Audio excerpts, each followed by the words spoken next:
بسم اللہ الرحمن الرحیم۔ اردو کہانی کے معزز سامعین، السلام علیکم۔ آج جو واقعہ میں آپ کے ساتھ شیئر کرنے جا رہی ہوں وہ ایک آتش پرست کا ہے۔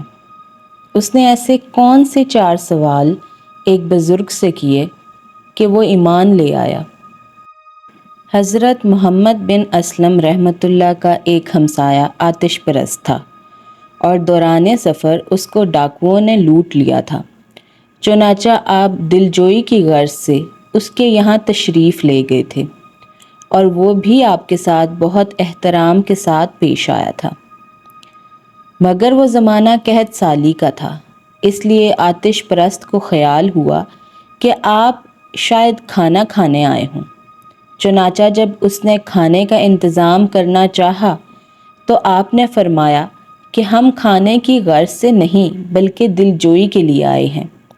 پھر اس نے عرض کیا کہ میرا مال لٹ گیا ہے، لیکن 3 چیزیں لائق شکر ہیں۔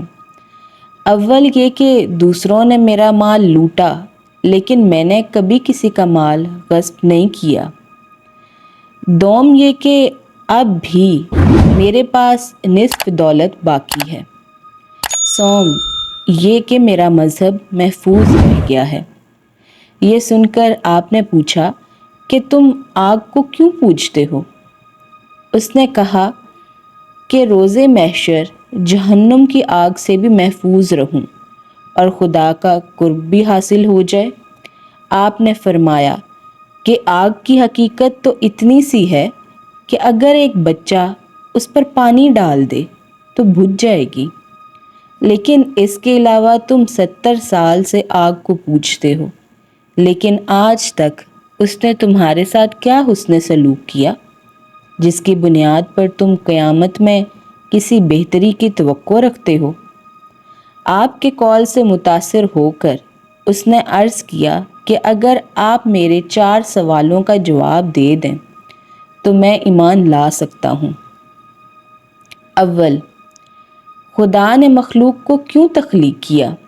دوم، تخلیق کے بعد رزق کیوں دیا؟ سوم، رزق دینے کے بعد موت سے کیوں دوچار کیا؟ چہارم، مارنے کے بعد زندہ کرنے کی کیوں ضرورت ہوئی؟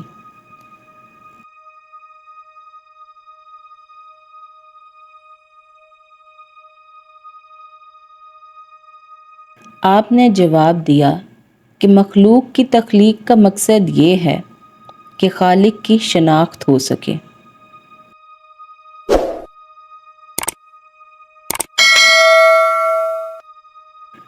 رزق عطا کرنے کا مقصد یہ ہے کہ اس کی رزاقی کا اندازہ کیا جا سکے،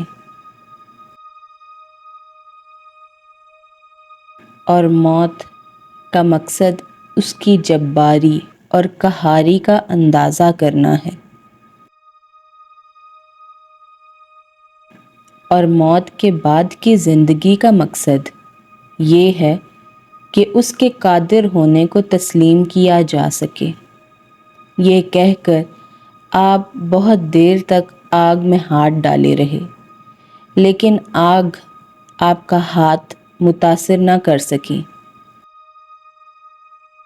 یہ دیکھ کر وہ فوراً مسلمان ہو گیا اور آپ چیخ مار کر بے ہوش ہو گئے، اور ہوش میں آنے کے بعد جب وجہ پوچھی گئی تو فرمایا کہ میں نے یہ غیبی آواز سنی کہ بہرام تو 70 سال کے بعد مسلمان ہو گیا، لیکن تو جو ہمیشہ سے مسلمان تھا کیا لے کر آیا؟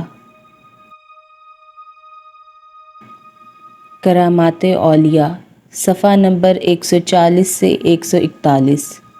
تحقیق اور تالیف حکیم محمد طارق محمود مجذوبی چغتائی۔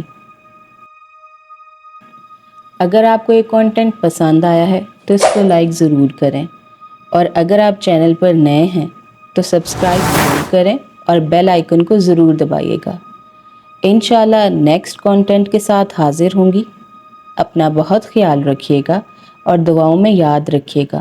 اللہ حافظ۔